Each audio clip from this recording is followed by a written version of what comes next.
If you're old enough to remember when phones had cords and the only thing that went viral was a cold, then you're in the right place.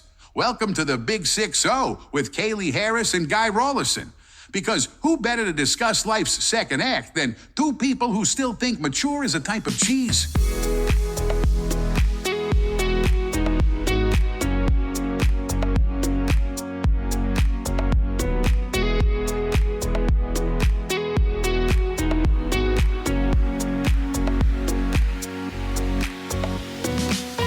Well, hi everyone, and welcome to another edition of the Big 6-0. I'm Kaylee Harris, and my co-host is my primary school buddy, Guy Rawlinson.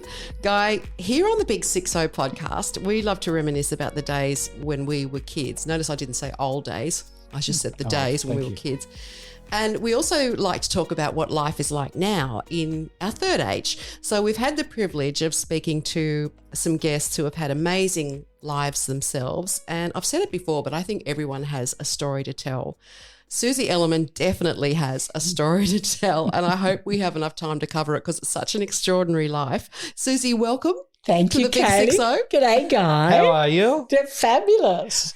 We're going to play a bit of tennis, I think, between the two of you. Yeah, it's a love game, really. Isn't yes, it? Yes, terminology. Is that right? Well, yeah.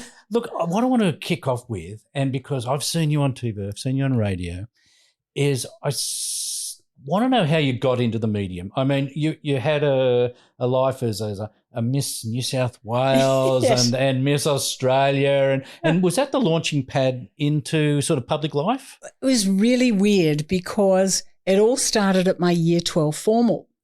And prior to that, I had a woman come up to me and she said, I think you're Miss Australia material. And I thought I was being G'd up by my schoolmates because all my life I've been what I guess my doctor referred to as being pleasantly plump. Oh. Yes. I think that's dreadful, but anyway, that was his polite way of saying it. And, of course, I slimmed down a little bit in the last couple of years of high school, but I was really amazed. And anyway, I brushed it aside, and then she went and saw my parents and really sort of was quite insistent.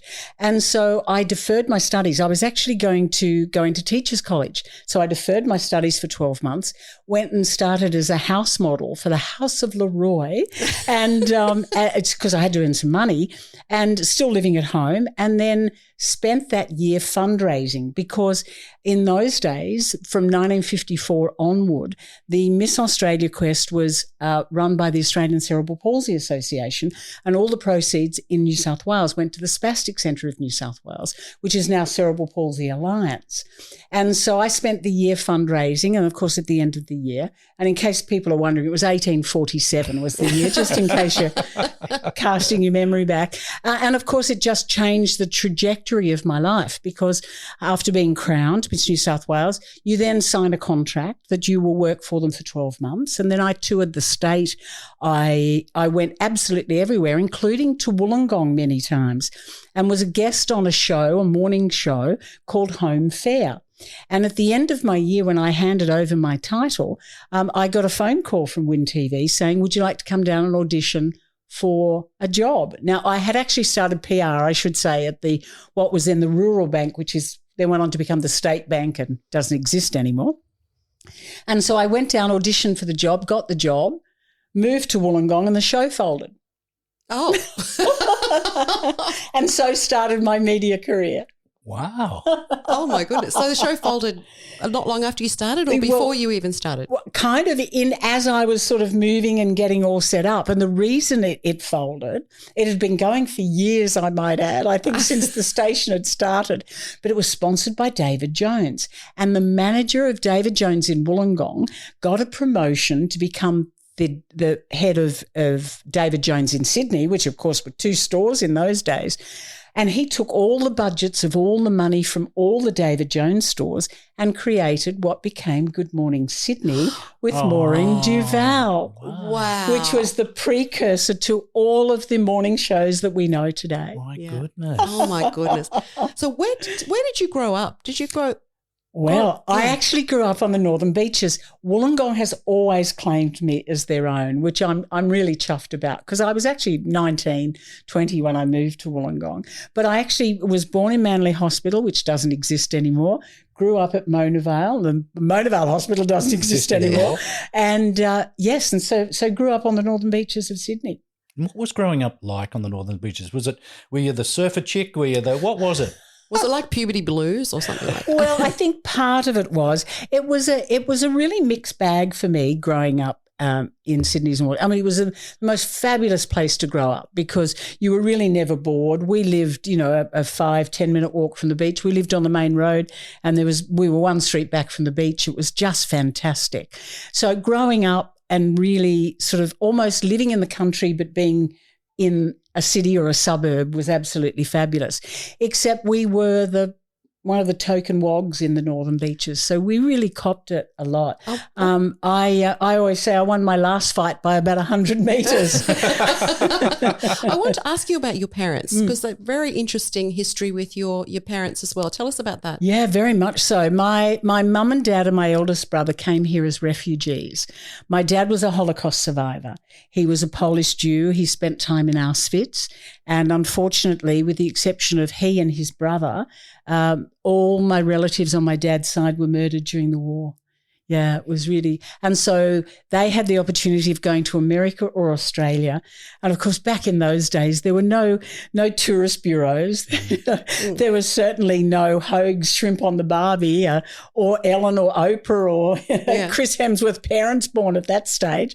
So all they knew was, and as Dad said, they wanted to get as far away from Europe as they possibly can. And as our former Prime Minister put it so eloquently, we're at the arse end of the world. So they chose to come to Australia, and it was incredible. They went from a train from Germany to Italy. Then my eldest brother got chicken pox in Italy, so they were quarantined. And what very little money they had left, they had to buy food. And then they boarded a converted American tanker. Mum said they had to put up towels to actually separate rooms from people.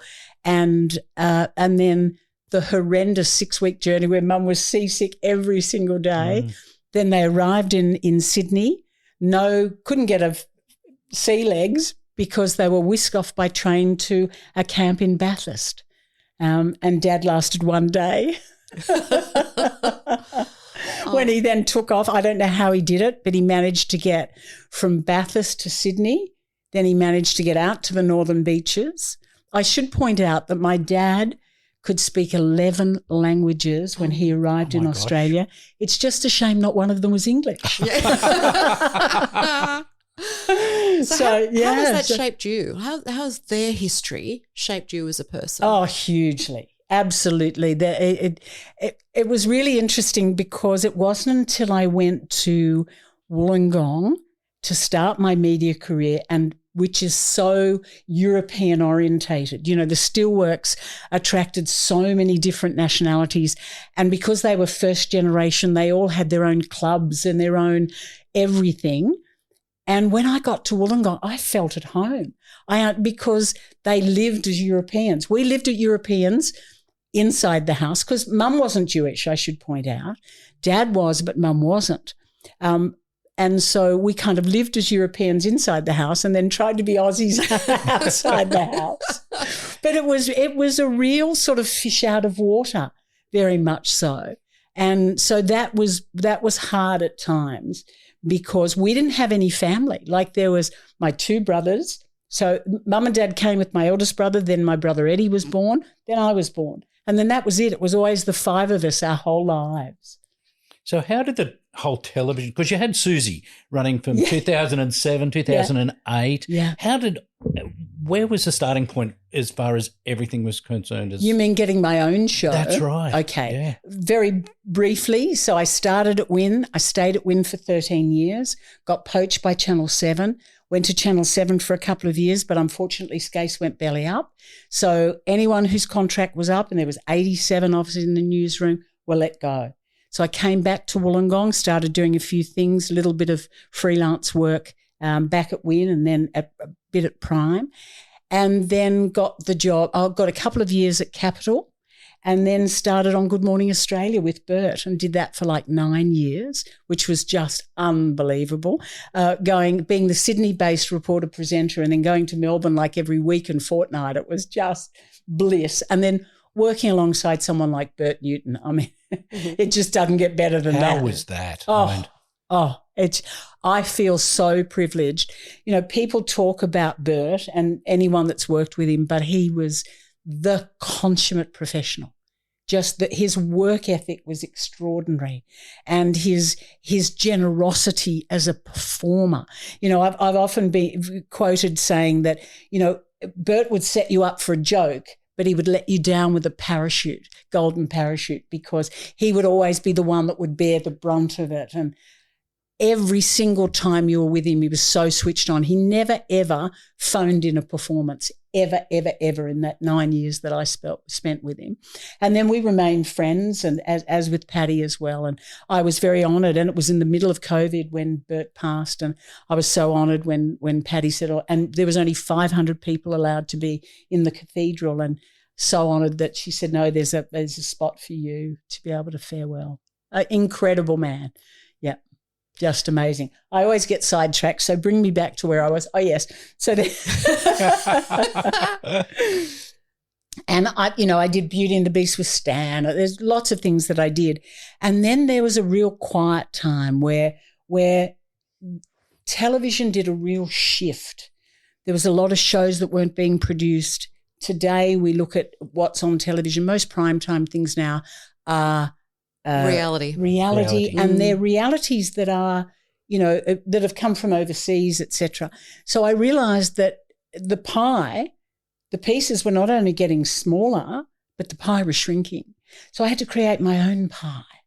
So I put together a pitch for Susie and pitched it to Bruce Gordon and the team at Win TV, and the rest is modern history. Bruce said yes, and so I came down to Wollongong. We produced it. It not only went out on the Win network, but it went to Perth, to Channel 9 in Perth and Adelaide, which was owned by Win at the time.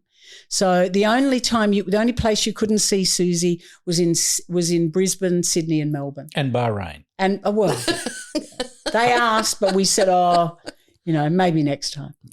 I want to continue along with your professional life as well. I had the pleasure of working with you at 2GB for many years. We both worked there. We're probably maybe the only women that were there for a long time.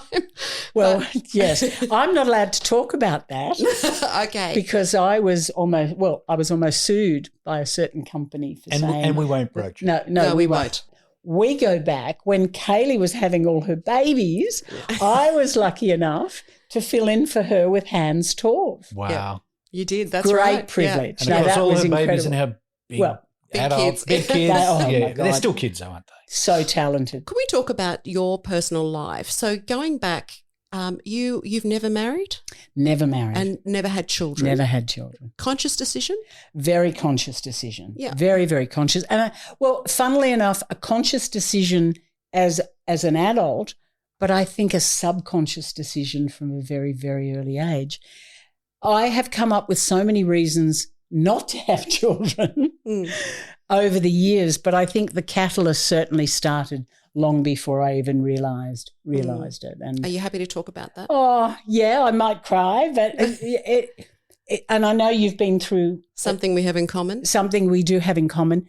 And for me, this will be the second time in my entire life that I've actually verbalised it. Oh. So I've only thank you for trusting us. Thank you. I wrote it in my book. It kind of felt if I was going to do it, my life, I had to there were bits of it that I couldn't leave out. So yeah, I was sexually assaulted just before my 7th birthday. This is 15 Minutes of Fame, right? Is this the book? Yes. Yeah. So, and that will absolutely change my entire life. Was that somebody you knew? Yes. Mm-hmm. Yes. Okay. Unfortunately. Yeah. But I knew that and aside from being threatened that I would be killed if I told anybody, and, as an almost 7-year-old, you take that pretty seriously. But even that aside, I knew that life would change more for the worst if I said something. Now, that might sound really strange, but my dad was European. He was as strict as anything. In fact, probably if he'd have known what happened to me at that early age, he might not have been as strict with me as I got a little bit older. But he was really that European where the boys could do anything they wanted, but his precious little daughter couldn't. And I knew that if I had gone to him and told him what had happened, I would have spent my life with him being in jail, because there would be no question with what he went through in World War II, he would have either done serious damage, possibly killed that person. Did your parents ever know? No. Still to this day? Still to this day. Mm. No. Oh, my goodness. No. Yeah. Thank you for sharing that. That's... And I actually, the person that did it is now dead. Mm-hmm. Did you ever get a chance to front them? I did, but it was too late. I thought they would have just said, look, I'm really, really sorry, but no. And it was at a situation where when I saw them, it wasn't worth it. Yeah. What motivated you to explore that and so as readers would be, aware of? You mean why I actually hunted out? Well, Yes. I didn't hunt out that person, but I had the opportunity of coming in contact with them, something that I had avoided for most of my life. Yeah. What happened to you as a 7-year-old? Did that contribute to you? Not wanting to have children? Yeah. 100%, 1,000%. You would have been too worried about them? Yes. My parents, like my dad was hard. He was hard work. He had PTSD, which of course didn't have a title back then.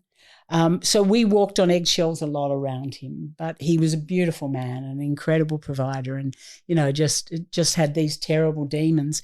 But my mother was the best mother you could possibly have, because she did a lot of the shadowing of like keeping us away from what could have been a much, I guess, more brunt from Dad, if that makes sense. Mm-hmm. Not that Dad would ever have hurt us, not quite the contrary. And I guess these days his bark was far worse than his bite. But Mum was the best mum on earth. And I knew I couldn't be a patch on her. And I thought, if she can't protect me, how could I possibly even think that I could protect a child of mine? It's a parent's nightmare, isn't absolutely. It? And so but it's a parent's nightmare when you don't have what's in the back of my mind or your mind. Yeah. If you know what I mean. Yeah. I've been a stepmom, and that's been very rewarding. And I'm enduring guardian and power of attorney of my nephew, We want Matthew. to talk about Matthew. Yeah, I want to talk about his story as well and how that came to be. But before we get to that, all the men in your life. Have there been a lot of loves of Susie? What can you tell us? How long have you got? Oh my gosh, I've been the worst person in choosing men. And again, I think because, and I guess it all relates to it, because my age, and I am over 60. Back when I was young, if you got married, the next step was always children. Yeah. And I think that's one of the reasons why I never bothered to get married. I mean, I was in long-term relationships. I was in a relationship for 11 years. One was 10 years. One was 8 years. I've been in, but I've never wanted to actually physically marry them because then the pressure has always been, oh, you're married, you've got to have children. So I think that was a real conscious decision. And, I've been terrible. I'm disastrous with men. Disaster. There were probably one or two that weren't necessarily someone you would have chosen, and I'm just going to roll forward to the Opera House and the opening and all that sort of thing. And you know where I'm going with this. I do. Look, share it with us. Okay, well, this goes way, way back to my Miss New South Wales days, and I had not long been crowned, so very fresh. Remember, I'm an 18-year-old, quite naive, and I'm at one of the big official functions that the Quest had to raise funds, and there were hundreds of people there, and I was introduced to this man who I didn't know who he was, right? Short little man, these bushy eyebrows and what have you, very forceful. And I met him, and as I met a lot of people, and not long after he came over and he undid my handbag, which was on my arm, and put his hotel key, his Boulevard Hotel key. I'm sure people who are will know who used to stay regularly at the Boulevard Hotel. And I should point out that this bloke is like in his 40s. So I'm thinking, you're my dad's age. Yeah. What are you doing? And so I took it out and gave it back to him and said, thanks, but no thanks. But he persisted. And he kept doing like throughout the night. And then he'd sort of move on to other people. So I kept putting it back in his pocket. And in the end, I had to kind of keep an eye out for him because I thought this is getting out of hand as the night was getting on. Okay. So fast forward, at the end of my reign, I find out that I've been invited to open the Opera House with the Queen. I'm sworn to secrecy. This is like, oh, my God, are you for real? Yeah. I couldn't tell anyone. Oh. And then I did all the checks back and forth. In those days, there's no fax machine. It's all done by snail mail. All the police checks, absolutely everything, so that's fine. But then, of course, there's the Opera House that's being delayed because of design faults and strikes. I find out that the fellow that kept putting his keys in, and of course, in those days was the head of the ACTU. So I think to myself, right, maybe if I'd have gone back to his hotel, I could have convinced him to get the strikes not to be delayed, and I could have opened the Opera House with the Queen. Your place in history would have been sealed. Would have been sealed. Yeah. But the funny thing is, if you fast forward, I think it was in the mid-90s, and there was something Gardens. It was a thing in Pitt Street, a new shopping complex that was opening up. And Max Markson had invited Maria Venuti, myself, and this gentleman who had subsequently gone on to be our Prime Minister. Right? So I thought, oh, this will be interesting. So I met him and introduced myself. He, oh, nice to meet you. And I said, you probably don't remember, but we met. He goes, oh, really? Did we? Yeah. So I relayed the story to him, to which his reply was, which floored me, did you come back? What? Which said to me, somebody must have. Someone must have. That's right. And thank goodness it wasn't you. And I went, no. And he looked me up and down and went, oh, that's a shame. Oh, that's a great story. You could have been our very own Monica Lewinsky. I could have been the First Lady. You could have been. So did he think he already had the First Lady. Did he think you were playing the game by... Oh, he must have. Look, I think when you carry that much power, whether it's PM or whether it's head of a union or what have you, and again, going back, we're talking about 1847. You know, we're not talking about today where women have more power. And I think because there's so much social media that people don't get away with as much as they used to.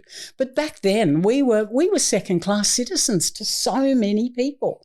Well, we've talked about that you know, the industries that we've worked in have been, you know, a lot of the time have been boys' clubs. I think the media itself, particularly traditional media, is honest enough with itself now to know that, you know, stuff that happened in the 80s, I shudder to think, you know, the things that you would know as well as I do what happened. Yeah. And even when I was, you know, pregnant with my first child, my boss at the time said, well, you can't take maternity leave.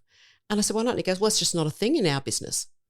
And I believe it was the law, but I believed him. And I went, it wasn't, oh, okay. Kaylee. That's the thing. When I started working in television and I was working with these amazing women, as soon as they got pregnant, they had to resign. There was no maternity leave back when we started. Well, I had 6 weeks and came back after the first child. And I can remember, you know, expressing in the toilets during the news breaks just to keep that going. Yeah. And I regret it now that I didn't spend as much time with my babies as I probably should have. Yeah. But that was just the way it was, and we didn't think. And also there were so few jobs for women back then that you really couldn't be in a position to say, oh, no, I'm having 3 months off or 6 months, or heaven forbid 12 months. Oh, yeah. Just didn't happen. Career suicide. Yeah. Yet blokes can have children, or their wives can have the children. Yeah. And still their career doesn't even have a hitch. Well, these days blokes get paternity leave as well, which they never got. That's right. True. Yeah. And you've been open with your confronting these issues. Has anything really changed in the media? Or is it evolving? Is it evolving at a quick enough pace that we can say, yeah, this isn't glacial? Look, I think it is changing, but I still think, for instance, I always remember Clive Robertson, who, again, I'm so honoured and so privileged to have worked alongside. Worked with Clive, oh, my yes. God, genius, incredible man. And, of course, we worked together at Channel 7, so I used to fill in for Newswell for him. And just as an aside, I remember the crew saying to me, "Oh, wait till Clive finds out a woman's doing the show," that sort of thing. And he did it. He wasn't. He really admired me. He was incredible. He wasn't the misogynist that everyone painted him to be. But I can remember him saying at the time, because Rebecca LaTourney was on air and she got told she couldn't wear glasses. And Clive said, in television, in commercial television, he said, they would not employ a woman that looked like me, bespectacled and slightly overweight. And that was true, though, wasn't it? It is true. Yeah. It's very true. Yeah. Even when I was at Channel 7 in the mid-'80s, there was rules and regulations and unspoken rules and regulations as well. Correct. Yeah. Also in those days, which when you think about it, there was, I think every manager, had his own office, not this open plan these days, but in that was a bar fridge. Yeah. And it was stocked. Yep. And the long lunches that used to take place and the condition of the management that used to come in, the stuff they got away with was unbelievable. Yeah. Back in 1847. Yeah, back then, even in 1947. Can we change the tone? And I think you mentioned it, Kaylee, about your advocacy for National Carers Week. Oh, yes. Yeah. Can you walk me through that? Because sure. I'm, as I mentioned, I'm enduring guardian and power of attorney of my nephew, Matthew, who is now 36. He'll be 37 this year. And Matt was born 16 weeks preemie, and he died several times during his birth and spent the first 3 months of his life in a humidity crib. And he is now severely disabled with cerebral palsy. He requires 24/7 care, 2-person manual handling. He's in a group home, which is staffed 24/7. He also goes to a day program where he gets one-on-one. So he's on the extreme end of someone with a disability. And so for me, his carers are his life. I have an enormous, I've just seen him today. He comes to me after hydrotherapy and has lunch and what have you. And everything he relies on comes from his carers. And they are just the salt of the earth. If you get a good carer, oh my gosh, they're worth their weight in gold, and they get paid peanuts, absolute and utter peanuts. And they've got all care and all the responsibility. I get so angry at things, like train drivers who go on strike because they want to earn more than 120 grand a year, and these guys are lucky to get 25, 30 bucks an hour. And they've got his life in their hands. It's just extraordinary. So I will always promote carers. Has that shaped your opinion about caregivers over the years, or what they're entitled to, what they should be getting, and their place in society? I think it's not just carers in disability or aged care, nurses, all those frontline people who really have such an enormous responsibility. They're earning the same amount of money as someone who's waiting a table, and they've got no propensity to get a tip. It just doesn't sit right with me. Yeah. Let's talk about your books now. Yeah. I want to talk about your first book, which was Half My Size, A Thinking Person's Diet. And you were voted Australia's most dynamic author in 2006. Tell us about that first book. Well, I've had, as I said, a weight problem all my life, pleasantly plump from a very early age. And I think the catalyst for me to write the book and to certainly lose the weight, because my emotions are linked to my eating. And so I think when I'm at my worst time is when I'm at my biggest size. And so that whole emotional roller coaster. And I remember making the worst dressed list of Who magazine in that black and white dress at the Logies. Yeah. Where Julietta Jamison, very clever journalist, wrote that I looked like a herd of zebras rampaging down the red carpet, which is it's just fantastic. I don't think I laughed at it at the time, but I can see the joke now. Yeah. And that, I think, was certainly the catalyst for me to lose in excess of 50 kilograms. And I thought, well, it's time for me to write my journey. Because my dad had 2 service stations, I wrote the book and did it as a journey like a car. Yeah. So I likened everything about, you make and model and what you want, what you would like to carry yourself around in, what sort of car and all that sort of stuff and, junk in the trunk and all that, just so that people could relate. Because what I wasn't doing was I was abusing my body. Because I was punishing myself, and therefore I had to prize it, and I had to make it something. People say, "Oh, think of your body as a temple." Well, I do, the temple of doom. So I had to kind of almost take it out of myself and put it something that I valued.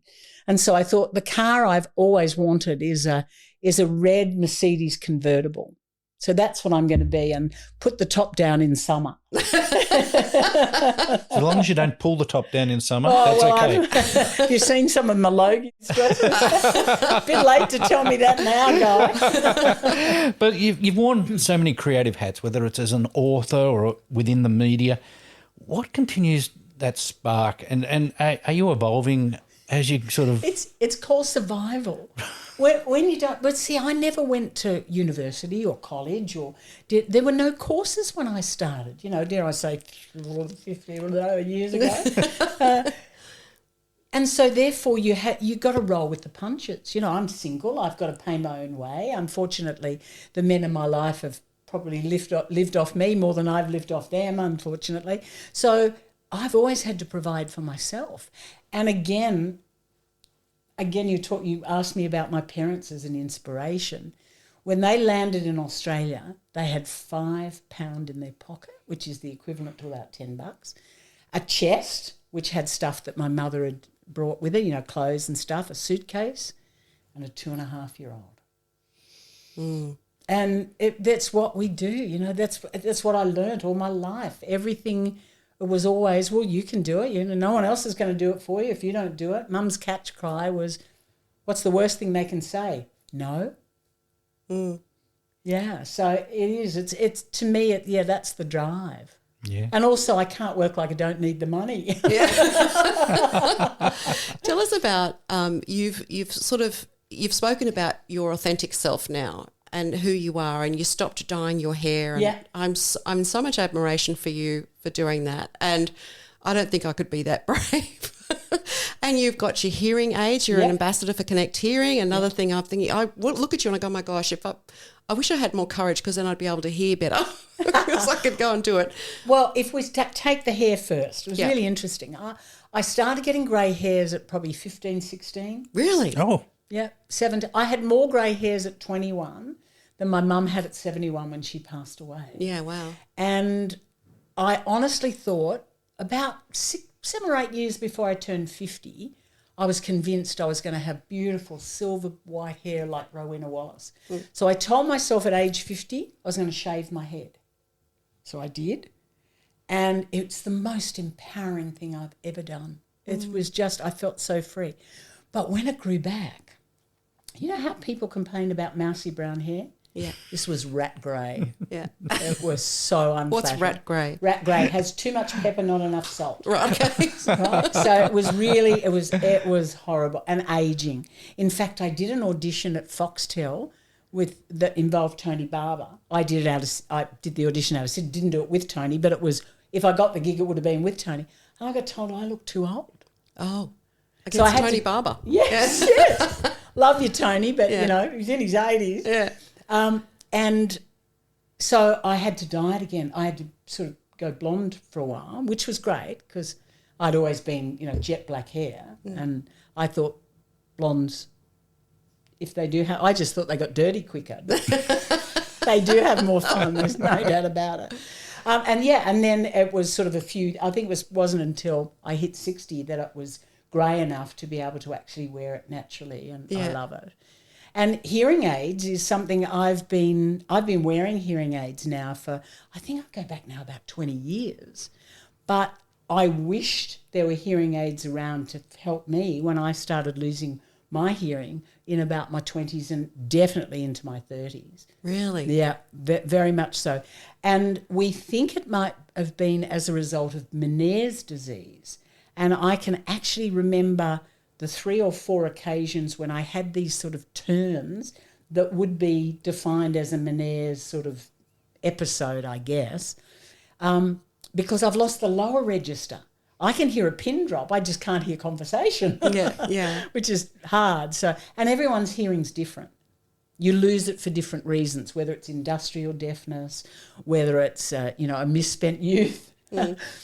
We all lose it differently and lose, that sort of thing. So, So do you think it's people are aging differently than our parents did, right? We are aging differently than our parents did, and that's a good thing. I think it's a great thing. Yeah, it's a great thing because what we've learned, and particularly with hearing aids, is that if you ignore your hearing, then there is research. I mean, I'm no doctor, but I know there's research available that will tell you that there is a higher risk of you getting dementia.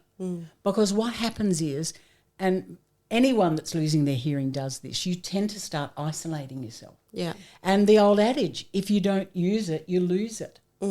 And a lot of people avoid areas like background noise in restaurants, so many places, concerts. I don't go to concerts, although now with my new hearing aids that have got AI technology in them and they block out the extraneous noise, I'm going to try going to a concert. I'm going to be, sensible about it.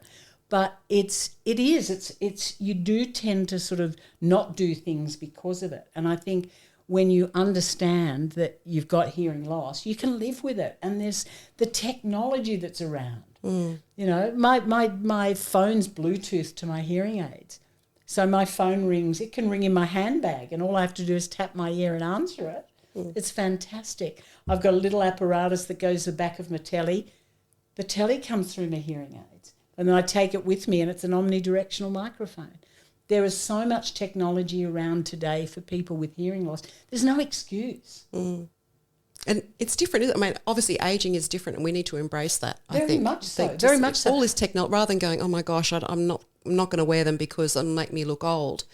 Old is not a bad thing. It's certainly better than the alternative, right? You bet. You bet. Yeah. And also, I mean, people, you can't get much shorter hair than mine. And when I talk about hearing loss and wearing hearing aids, people go, you don't wear hearing aids. Yeah. And I flip them out and they go, oh, I can't even see them. Yeah. Yet people will walk around with those white earbud things sticking out of their ears and think nothing of it. It's like, what? That's right. And as you say, getting older is the preferable option. Oh, yeah. What's life like now for you? And knowing where you are now, what's in the future? And what would you have told 18-year-old Susie, apart from taking people's hotel cards and saying, no, thank you? What? Don't say no.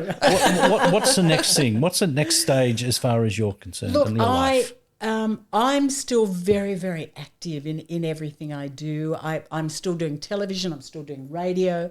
I'm still doing brand ambassadorships with, a couple of corporate companies and things like that, mainly because obviously I've got to earn money, but I can't see myself ever not working. I mean, if I was in a position where I didn't have to, work, I would still do stuff.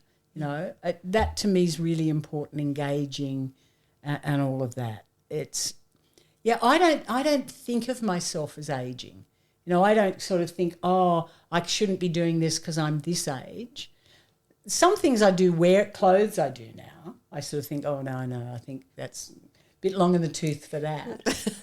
But as far as, working and going places, I'm so independent. I just, my life just gets filled up. It's fabulous. I wouldn't mind a bloke. Well, Guy says that all the time. It's a Saturday night thing, all right? But would you have told 18-year-old Susie, this is where you're going to be at this point in your life? Or did 18-year-old Susie have something else that she wanted to do? No idea what she was doing. Right. No idea whatsoever. No, not at all. I think, as I said, I was going to go to teachers' college. I really didn't. It was not something that, I yearned to be a journalist or I yearned to be a something or other. I didn't really. I think I was just trying to sort of learn life. We were, just sort of growing up and experiencing things and, no, I don't. Would you give advice to anyone that may be looking to not so much emulate you, but particularly when we're talking about women in media?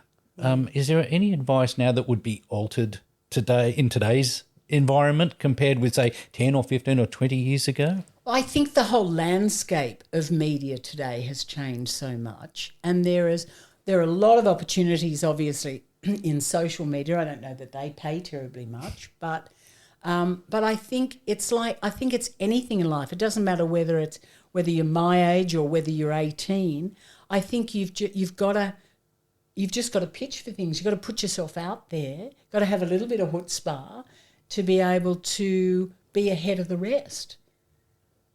I went through a time where it was getting really tough. I've been dirt poor, like not dirt poor in the sense that's probably a bad way of putting it, but not knowing where my next dollar was coming from twice in my life and didn't like it at all, not good at all.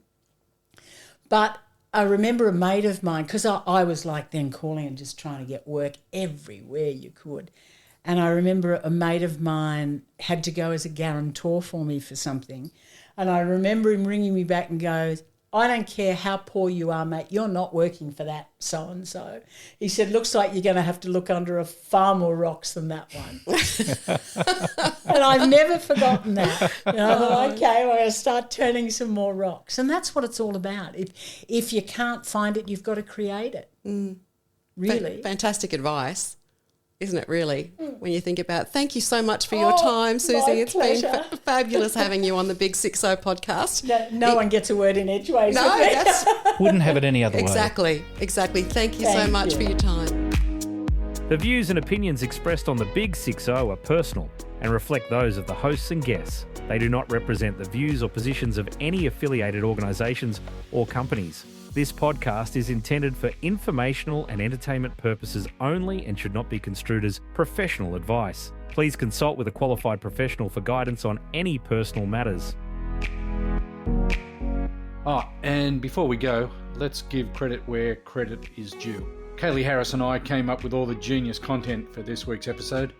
Our producer, Nick Abood, well, he keeps the lights on and makes sure we don't accidentally upload a cat video instead of a podcast. So thanks for keeping us on track, Nick. Nick?